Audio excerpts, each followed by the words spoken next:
Finalmente, en el grupo 1 está la mucopolisacaridosis de Shea, que es la 1S.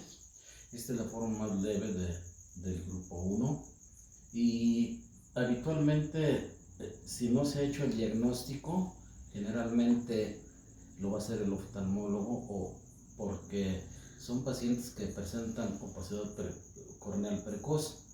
Si no hay algún otro dato clínico y ha pasado desapercibido, es probablemente quien lo canalice o considere que pueda tratarse de una mucopolisacaridosis.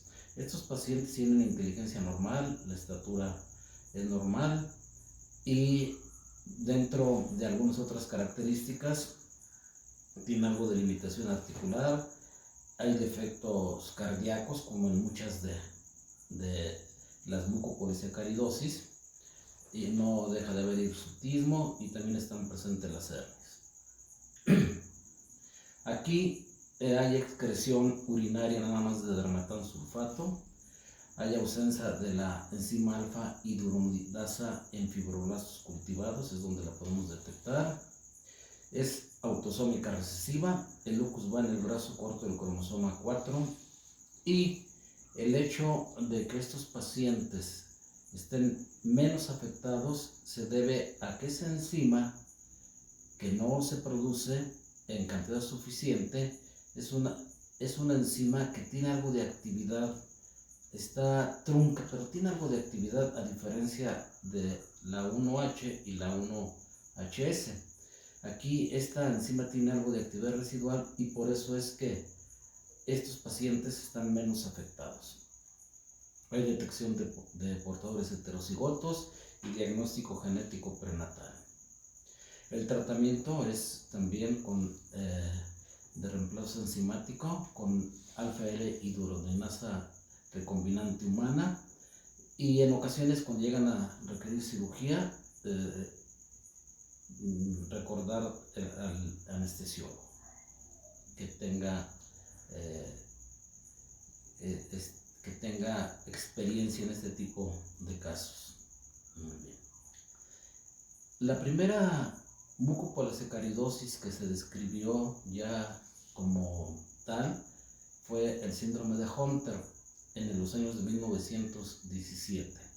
Es la única mucopolisacaridosis que se hereda en forma recesiva ligada al cromosoma X. Por lo tanto, lo que vamos a ver nosotros van a ser niños afectados. Estos niños también pueden llevar dos cursos, una forma de evolución leve y una forma grave, rápidamente hacia la gravedad. Tempranamente, en la forma severa, estos pacientes empiezan a tener los rasgos faciales toscos que ya hemos estado viendo como en el tipo 1H, y además presentan sordera. Hay hepatosplenomegalia, la mano en garra, hernias, talla baja, un retardo mental. Este es un paciente que vimos en el Hospital Infantil de México, en la unidad de genética clínica, cuando hacíamos nuestra residencia para la especialidad de genética. Vamos a resumir aquí las principales características clínicas: la talla máximo unos 50 centímetros, un retardo mental progresivo, los rasgos faciales son toscos, como ya lo habíamos visto en las fotografías, con sus labios prominentes, macrocefalia, macroglosia, las articulaciones rígidas, mano en garra, ensanchamiento de los huesos. También en prácticamente todas ellas se describe el síndrome del túnel del carpo. Hay hepatosplenomegalia, hirsutismo, hernias y sordera. La forma severa es de aparición temprana, ya dijimos, y la forma tardía va a ser de una evolución leve.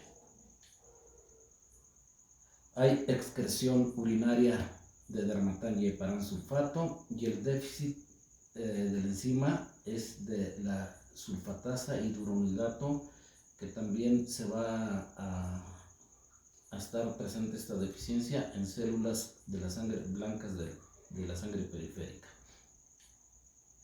La herencia es recesiva ligada al cromosoma X. De todas las mucopolisacaridosis es la única que se hereda en forma recesiva ligada al cromosoma X. Por lo tanto, como ustedes ya saben, los hombres son los afectados y las mujeres van a ser las portadoras. El locus del gen mutado va en el brazo largo del cromosoma X y el catálogo de la herencia mendeliana lo inicia con número 3, que acuérdense que es lo ligado al X. El 1 es autosómico dominante cuando empieza con 1, 2 autosómico recesivo, 3 recesivo ligado al cromosoma X o ligado al cromosoma X, ya sea recesivo dominante.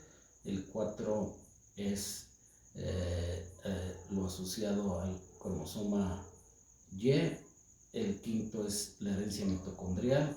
Y el 6, casos nuevos a partir del año de 1994. Hay también detección de portadores heterocigotos y hay diagnóstico genético prenatal. Existe tratamiento de reemplazo enzimático con infusiones semanales, como en todas ellas, con elaprase, que es hidrosulfasa. Esta técnica es a través de un catéter que se les deja permanentemente y cada 8 días van a que se les aplique sus infusiones semanales.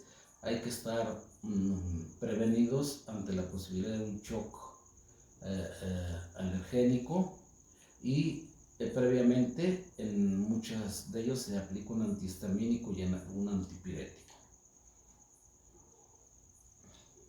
La mucopolisacaridosis tipo 3 es el síndrome de San Filipo y lo vamos a ejemplificar con este paciente que nos tocó ver en el Instituto Mexicano del Seguro Social. Ahí lo conocimos.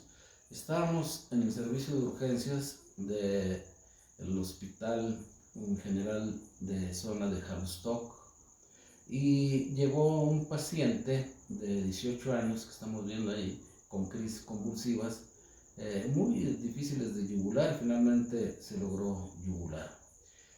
Este paciente, nos referían los padres, ya estaba confinado a estar en cama, no podía caminar, un retardo mental severo y a pesar del tratamiento que tenía instituido, con frecuencia presentaba crisis convulsivas.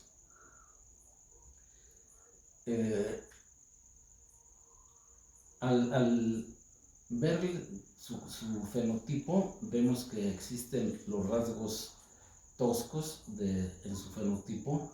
El pelo es áspero, hay hirsutismo, las cejas están muy pobladas, los labios gruesos, existe macroglosia, la nariz ancha en su base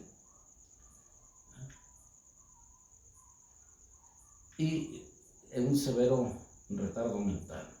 Como protocolo en las crisis convulsivas, cuando nos llegan a los servicios de urgencias, pues tomamos un estudio radiográfico de cráneo y podemos ver en la bóveda craneal cómo esta es demasiado gruesa, como se describe en el síndrome de San Filipo. Fíjense que el grosor de esta bóveda craneal y en la placa lateral también se aprecia, ¿no?, ese grosor de la bóveda craneal, que es uno de los rasgos del síndrome de San Filipo. Al hacer la historia clínica nos refirieron que existía una hermana que estaba afectada. Entonces le solicitamos a sus padres que nos permitiera revisarla para completar el estudio. Y esta es la hermana. La hermana también ya acusaba un severo retardo mental, aún no tenía crisis convulsivas, pero sí sus rasgos faciales, vemos esa tosquedad con las cejas pobladas, los labios gruesos, la nariz ancha, no hay una macroglosia o no había una macroglosia evidente, no tenían hepatosplenomegalia, ¿verdad?, pero sí, sobre todo el retardo mental muy importante. Una vez que nosotros sospechamos que podía tratarse de una mucopolisacaridosis, obtuvimos una muestra de orina y se llevó a la unidad de genética clínica del Hospital Infantil de México, en donde se practicó una determinación en orina para detección de mucopolisacáridos, sin ser específica para alguno de ellos, y vemos que salió positiva. En el número 304 está la de nuestro paciente y vemos que es positiva con un testigo que está en el 305 que es negativa. Esta es la técnica que se empleaba, estamos hablando en los años de 1981-82 en el Hospital Infantil de México, como un método para detección de mucopolisacáridos en orina. Continuando con ese estudio y a manera de que ustedes comprendan esta entidad, estos pacientes, sus 2 primeros años de vida no presentan prácticamente ninguna alteración. A partir de los 2 años de vida empieza a haber un retroceso cognitivo manifestado con poca progresión en el habla, hiperactividad, incluso se les llega a confundir con el espectro autista que creen que podría presentar estos pacientes. ¿Por qué? Porque también el fenotipo todavía no es muy grotesco, su fenotipo todavía no es típico de una mucopolisacaridosis. Esta es una foto familiar en la que en los recuadros están los pacientes. Su árbol genealógico mostró que era una familia grande, que no había consanguinidad, y estamos señalando a los 2 pacientes que estudiamos, ¿verdad? Los 2 pacientes afectados. Una fotografía del paciente cuando tenía alrededor de 2-3 años de edad, y sí, podemos apreciar que su fenotipo no tiene ningún rasgo sugestivo, ¿verdad?, de una mucopolisacaridosis. En un acercamiento, pues ya una vez que sabemos que lo tiene, a lo mejor le empezamos a encontrar algunos rasgos, ¿no? Pero la verdad que es difícil por el fenotipo determinar que se trate de una mucopolisacaridosis tipo 3. La hermana también, ella sí tiene algunas características fenotípicas un poco más semejantes ya a las descritas en el síndrome de San Philippe.